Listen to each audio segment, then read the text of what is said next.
Music by Gaurav Roshan.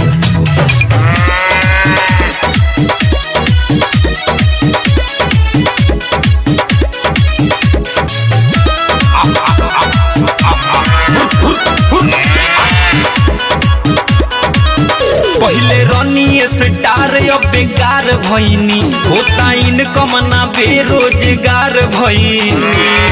अरे चुप ना ते काय बोलता रे। पहले रनिए स्टार अब बेकार भईनी होता इनकम ना बेरोजगार भईनी। अब तो रोई रोई गा मछा भिगावतानी रे भिगावतानी रे। तेरा बहिनी के आई कमरा का भैंसिया रे देख लिया ये हमार भैंसिया इज्जत से बतियावा। हम टिकटॉक स्टार हई।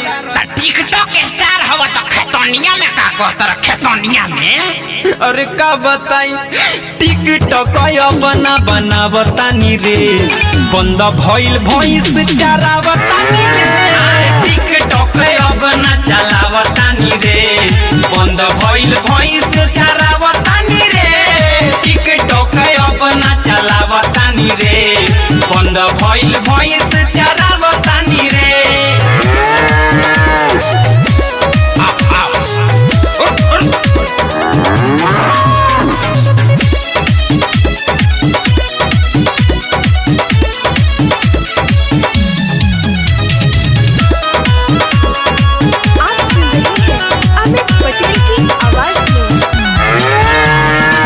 कहाँ कमाएंगे काथी रे खाएंगे बढ़ल बापर सनिया रे।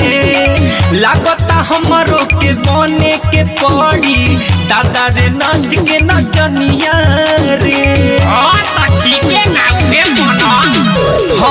कहाँ कमाएंगे काथी रे खाएंगे बढ़ल बापर सनिया रे। लागता हमरो के बने के पड़ी दादा रे नाच के नचनिया रे। अब तो दिनों रात मुँह खाली बावतानी रे बावतानी रे। दादा हो 5 मिलियन फॉलोवर रलो सारा कोइल धोइल माटी में मिल गई। अरे टिकटॉक बना चलावतानी रे बंद भइल भैंस चरावतानी रे। टिकटॉक बना चलावतानी रे बंद भइल भैंस चरावतानी रे। टिकटॉक बना चलावतानी रे बंद भइल भैंस चरावतानी रे।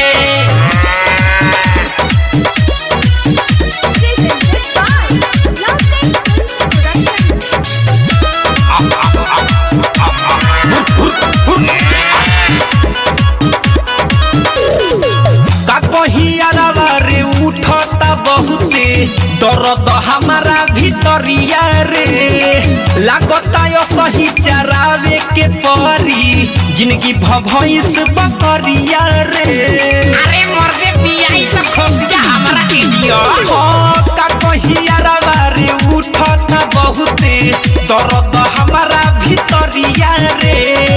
लागता यो सही चरावे के परी जिंदगी भैंस बकरिया रे। तो दुख दिल के ही अपना बतावतानी रे बतावतानी रे। अरे जाए दही बाबू चुप रह तारा खातिर मोदी जी से अबे कह के एगो नया ऐप बनवा देतानी। अरे टिकटॉक बना चलावतानी रे बंद भइल भैंस चरावतानी रे। टिकटॉक बना चलावतानी रे बंद भइल भैंस चरावतानी रे।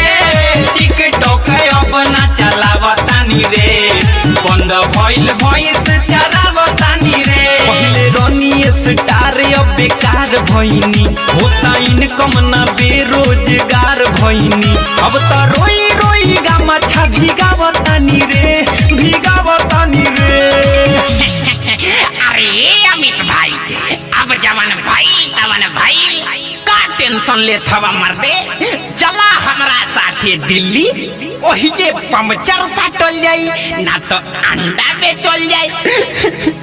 बाग तोरा बहनी के और टिकटॉक बना बतानी रे बंद भइल भइस चारा